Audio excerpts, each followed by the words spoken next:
Hello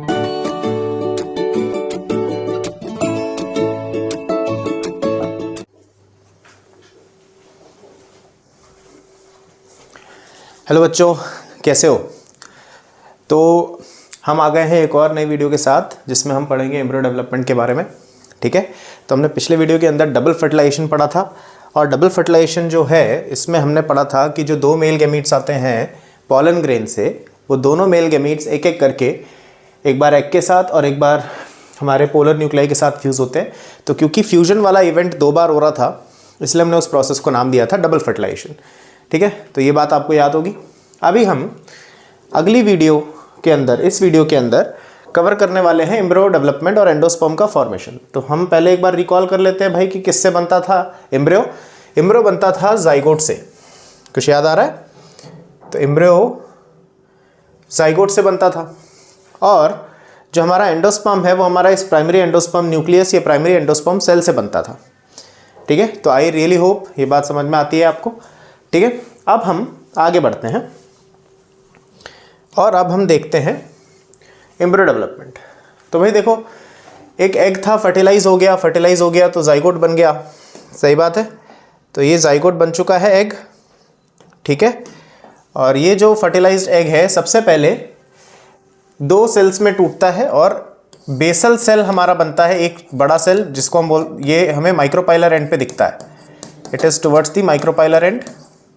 ठीक है, और दूसरा सेल होता है हमारा एपिकल सेल। ठीक है, जो कि अपोजिट यानी कि चैलेंजर एंड की तरफ होता है। तो बेसल सेल माइक्रोपाइलर एंड की तरफ, apical cell towards the chalazal end. अब इसमें से देखो सिंपल है कि एपिकल सेल ही एम्ब्रियो के डेवलपमेंट में पार्टिसिपेट कर रहा है और ये जो हमारे बेसल सेल है भाई साहब है, ये सस्पेंसर बना रहे हैं। देखो ये जो एक चीज़ तुम्हें दिखती होगी ऐसे स्टॉक जैसी पूरे एम्ब्रियो में, इसे हम सस्पेंसर कहते हैं। इसका काम क्या है? इसका काम है जो डेवलपिंग एम्ब्रियो है उसको एंडोस्पर्म के अंदर एम्बेड करके रखना ताकि उसके डेवलपमेंट में नरिशमेंट की कमी ना हो। समझ में आ रही बात?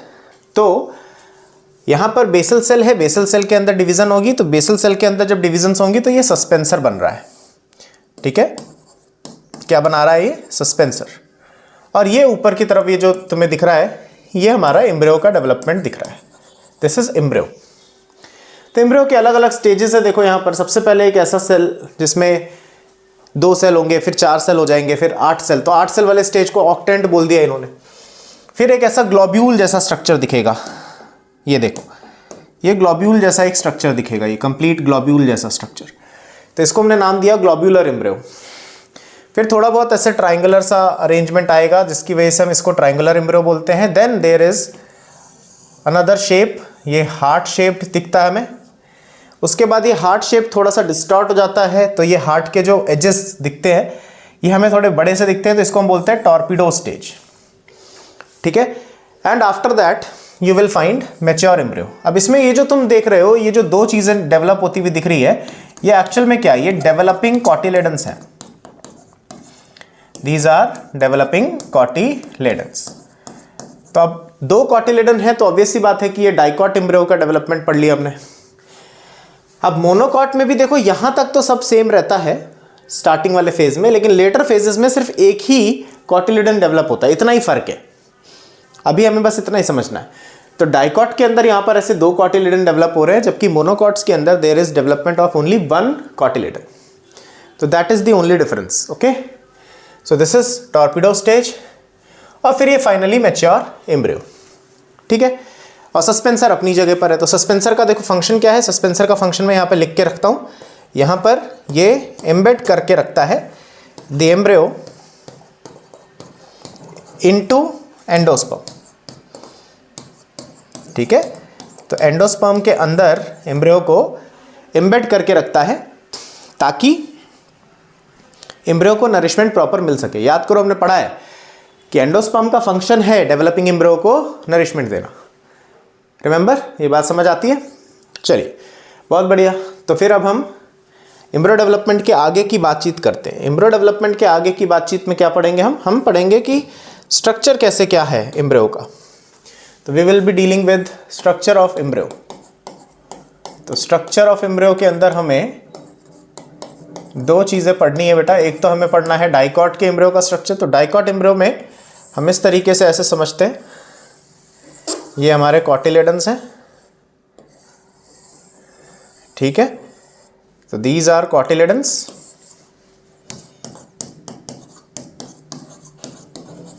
ये वाला जो पार्ट हमें दिखता है, ठीक है, ये रेडिकल वाला पार्ट है। This is radicle, this is root cap. अब रेडिकल है क्या, तो हम समझते हैं इसको भी। रुको जरा, ये देखो, ये हमारा एम्ब्रियोनल एक्सिस है, ठीक है। This part is embryonal axis, मतलब एम्ब्रियो की एक एक्सिस। और उस एक्सिस पर इस पॉइंट पे कहीं हमें ऐसा लग रहा है देखकर कि कॉटिलेडन्स अटैच्ड है, ठीक है। तो ये हमने ऐसे माइक्रोपाइलर एंड की तरफ से ऐसे देखा, इसलिए ऐसे दिखता है अपने को, है ना। लेकिन अगर मैं इसी एम्ब्रियो को ऐसे स्ट्रेट बना लूँ, सीधा बना लूँ, तो ये ऐसा दिखेगा। देखो, ये हमारा एक कॉटिलेडन हो गया, ये हमारा दूसरा कॉटिलेडन हो गया, ये एम्ब्रियोनल एक्सिस हो गई, और ये हमारा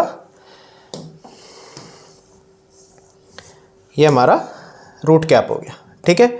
सो दिस इज रूट कैप। अब देखो ध्यान से, ये हमारा एम्ब्रियोनल एक्सिस है, इस पर यहां कॉटिलेडन अटैच्ड है। तो जहां कॉटिलेडन अटैच्ड है उसके ऊपर वाला जो ये पूरा पार्ट होता है, इसको हम कहते हैं एपिकोटाइल। और उसके नीचे वाला ये जो पूरा पार्ट है, ये this entire part, this is called hypocotyl. और इस एपिकोटाइल का जो ये ऊपर वाला पार्ट होता है, टिप ऑफ द एपिकोटाइल, इसी को हम कहते हैं प्लूम्यूल। क्या बोला बेटा हमने इसे? प्लूम्यूल। और यही प्लूम्यूल है जो आगे चलकर शूट बनाएगा। This will give rise to shoot system, ठीक है।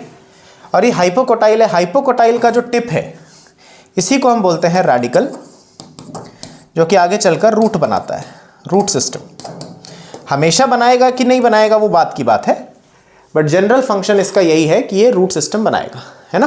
क्योंकि हम पढ़ते हैं ना, कई बार रूट्स बिना रेडिकल के भी डेवलप होती है, एडवेंटिशियस रूट्स कहते हैं उनको। तो एडवेंटिशियस रूट्स के बारे में फिलहाल बात नहीं हो रही है, अदरवाइज नॉर्मल जो टैप रूट होती है वो हमारे रेडिकल से बनती है। और उसको कवर करने के लिए obviously there is presence of root cap. तो there are two cotyledons, epicotyl, epicotyl का tip is plumule, hypocotyl, hypocotyl का टिप इज रेडिकल, और रेडिकल को भी कवर करके रखा है रूट कैप ने। तो रूट कैप क्यों ज़रूरी है? क्योंकि देखो बेटा, ज़्यादातर केसेस में रूट जो है ना वो ऐसे ज़मीन में अंदर जाती है।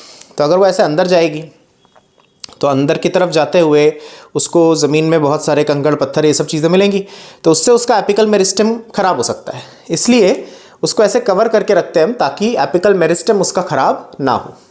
समझ आ रही है बात? तो ये हमारा डाइकॉट एम्ब्रियो का स्ट्रक्चर है। अच्छा, अब हम मोनोकॉट का भी एम्ब्रियो देख लेते हैं। तो मोनोकॉट के एम्ब्रियो में देखो, सबसे पहली चीज़ तो क्या दिखती है? सबसे पहली चीज़ हमें दिखती है कि यहाँ कॉटिलेडन एक ही है। This is the single cotyledon, this is single cotyledon, एक ही है। दूसरा वाला बहुत ही रिड्यूस हो चुका है, दूसरा वाला कॉटिलेडन बहुत ही इत्तू सा रह गया है, और इसको हम नाम देते हैं एपीब्लास्ट। तो अब एपीब्लास्ट जैसी कोई चीज़ हमें दिख रही है ना, ये एक्चुअल में इस बात का प्रूफ भी है। कई लोग इसको प्रूफ मानते हैं इस बात का कि जो डाइकॉट है उसी से इवॉल्व होकर मोनोकॉट्स बने हैं, डाइकॉट से ही इवॉल्व होकर मोनोकॉट्स बने हैं। ये इस बात का प्रूफ है, ठीक है। क्योंकि वो जो दूसरा कॉटिलेडन है वो छोटा होते होते होते होते इतना रह गया है, एपीब्लास्ट की फॉर्म में छोटा सा दिखता है, ठीक है। चलिए अब हम आगे बढ़ते हैं। अब यहाँ पर भी देखो, ये एम्ब्रियोनल एक्सिस है, इस एम्ब्रियोनल एक्सिस के ऊपर का जो पार्ट होगा दैट विल बी क्या होगा भाई? यहाँ पर भी सर एपिकोटाइल होगा, बिल्कुल होगा। एपिकोटाइल का जो ऊपर का पार्ट है टिप वाला, उसे हम प्लूम्यूल कहते हैं। लेकिन यहाँ एक कमाल की चीज़ दिखेगी, इस प्लूम्यूल के ऊपर एक अनडिफरेंशिएटेड सी लेयर दिखती है, शीथ ऑफ सेल्स दिखती है, इसे हम नाम देते हैं कोलियोप्टाइल, कोलियोप्टाइल। सिमिलरली यहाँ पर भी हमारे पास ये वाला पार्ट हाइपोकोटाइल वाला पार्ट होगा, है ना। अटैचमेंट के लेवल के नीचे जहाँ पर हमारा कॉटिलेडन अटैच्ड है उसके ऊपर वाला सारा एपिकोटाइल, उसके नीचे वाला सारा हाइपोकोटाइल। सिंपल है। कोटाइल टर्म मतलब ऐसे समझ लो, कोटाइल मतलब ये कॉटिलेडन के लिए हमने टर्म यूज़ किया, उसके ऊपर अबव, तो अबव के लिए क्या वर्ड यूज़ करते हैं? एपी, हाइपो यानी बिलो, ठीक है। तो ऐसा तो हाइपोकोटाइल, अब इसका जो टिप होता है हाइपोकोटाइल का, दिस इज कॉल्ड रेडिकल, है ना। और यहां पर भी तुम देखोगे तो यहां पर भी एक अनडिफरेंशिएटेड सी लेयर है विच इज कॉल्ड कोलियोराइजा, ठीक है। और यहां पर ऑब्वियसली रूट कैप तो होगा ही, ठीक है। So this is the monocot embryo. अच्छा, अब मोनोकॉट की एक बहुत इंपॉर्टेंट और बहुत बड़ी फैमिली होती है पोएसी, है ना, ग्रास फैमिली। तो ग्रासेस में सिंगल कॉटिलेडन का नाम होता है स्क्यूटेलम। क्या नाम होता है बेटा इसका? वी कॉल इट स्क्यूटेलम, ठीक है। तो in grasses it is called scutellum. बढ़िया, चलिए, तो ये तो हो गया हमारा एम्ब्रियो। और एम्ब्रियो के डेवलपमेंट की स्टेजेस हमने यहाँ पर थोड़ी बहुत देखी हैं, तो इनको थोड़ा सा ध्यान रखना है आपको, ठीक है, कि इस तरीके से हमारे पास ये एम्ब्रियो के डेवलपमेंटल स्टेजेस है। तो एग है, फिर 2 सेल, 4 सेल, 8 सेल स्टेजेस आएगी, फिर globular, triangular, heart shaped, torpedo, mature embryo. अब इन्होंने क्या कई जगह पर ये ट्रायंगुलर एम्ब्रियो के बारे में बात नहीं करते हैं, ग्लोबुलर के बाद सीधा हार्ट शेप लिखते हैं, तो वो that is not a big problem, ठीक है। तो इतनी बात आपको समझ आ गई, बहुत बढ़िया। अब हम पढ़ेंगे बेटा एंडोस्पर्म का डेवलपमेंट। क्या पढ़ रहे हैं हम? Now we will be dealing with endosperm development. और एंडोस्पर्म डेवलपमेंट के बारे में बात कर रहे हैं, ठीक है। So this is endosperm development. 3 तरीके का हो सकता है एंडोस्पर्म डेवलपमेंट, जैसे कि ये प्राइमरी एंडोस्पर्म सेल और न्यूक्लियस है, इसके अंदर सिर्फ न्यूक्लियस ही डिवाइड होता जा रहा है। तुम देखो यहाँ पर, यहाँ एक न्यूक्लियस था, है ना, यहाँ पर एक ही न्यूक्लियस था, यहाँ पर 2 हो गए, फिर यहाँ बहुत सारे हो गए। तो ये सिर्फ न्यूक्लियस अगर डिवाइड होता जाएगा तो ऐसा करके एक बहुत सारे न्यूक्लियस का क्लस्टर दिखेगा। तो इस तरीके के एंडोस्पर्म डेवलपमेंट को हम बोलते हैं free nuclear endosperm. What do we call it? We call it free nuclear endosperm, ठीक है। This is free nuclear endosperm. जैसे कि एग्जाम्पल में क्या आ जाता है? एग्जाम्पल में आ जाता है कोकोनट वाटर। आप लोगों ने सुना भी होगा, देखा भी होगा, है ना। तो इसके अंदर एग्जाम्पल में आ जाता है कोकोनट वाटर, ठीक है। फिर सेल्यूलर एंडोस्पर्म में क्या होता है? देखो, सेल्यूलर एंडोस्पर्म में न्यूक्लियस डिवाइड होता है, लेकिन साथ साथ साइटोप्लाज्म का भी फॉर्मेशन होता जाता है। तो as a result what happens, complete cell बनते हैं यहाँ, सेल्यूलराइजेशन। और अगर कंप्लीट सेल बन रहे हैं, जैसे यहाँ पर सिर्फ न्यूक्लियस रह गए, बाहर सेल बने, तो ये फ्री न्यूक्लियर हो गया बीच वाला। लेकिन अगर सारा कंप्लीट सेल बन रहा हो, कंप्लीट सेल, तो हम उसे सेल्यूलराइजेशन बोलेंगे कि सेल्यूलर एंडोस्पर्म है। और सेल्यूलर एंडोस्पर्म के अंदर बड़े सारे अच्छे एग्जांपल्स आते हैं। सिंपल अगर हम लिखें तो कोकोनट का जो वाइट पार्ट होता है, जो वाइट पार्ट होता है, कर्नल, वाइट कर्नल, वो इसके अंदर एग्जाम्पल में आ जाएगा।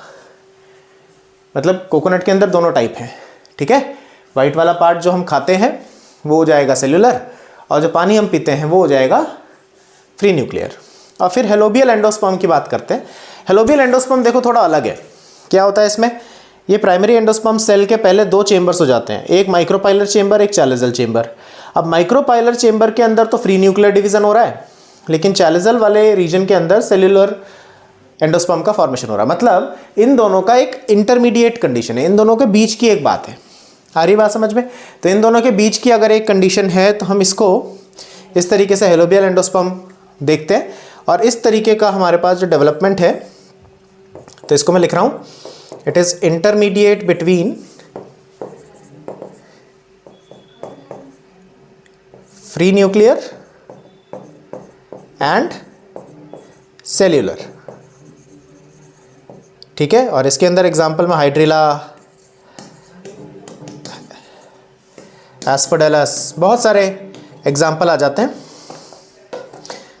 एलिस्टिमेसी नाम की फैमिली के अंदर जो भी मेंबर्स आते हैं वो सब इसमें आ जाते हैं, ठीक है। तो these are 3 different ways of endosperm formation. कभी कभी पूछते हैं, बहुत वैसा नहीं है, बट जब भी पूछेंगे आपको इससे कवर हो जाएगी सारी चीज़ें, तो ज़्यादा परेशान होने वाली बात नहीं है, ठीक है। So this is embryo and endosperm development. तो ये वीडियो अब अपने सभी दोस्तों तक पहुँचाए, ठीक है। इसको कम्प्लीटली देखने के बाद एक बार एनसीईआरटी बढ़िया आराम से रीड कर लो, सारी चीज़ें उसमें कवर हो जाएंगी। ज़्यादा टेंशन वाली कोई बात नहीं है। अगर हो तो कमेंट करके बता देना कि सर कोई पर्टिकुलर पार्ट है जो परेशान कर रहा है, विल गेट ऑन इट, ठीक है। चलो बहुत बढ़िया। तो मिलते हैं नेक्स्ट वीडियो के अंदर और हम थोड़ी बहुत चीज़ें पढ़ेंगे अब सीड्स के बारे में, फ्रूट्स के बारे में, और उसके बाद ये टॉपिक जो है ये कंप्लीशन की तरफ बढ़ेगा, फिर हम कुछ नया टॉपिक स्टार्ट करेंगे। तो आप कमेंट करके सजेशन दें कि कौन से हमारे पास नए टॉपिक कौन से हैं जो हमें स्टार्ट करने चाहिए। ठीक है, चलिए मिलते हैं, बाय, टेक केयर।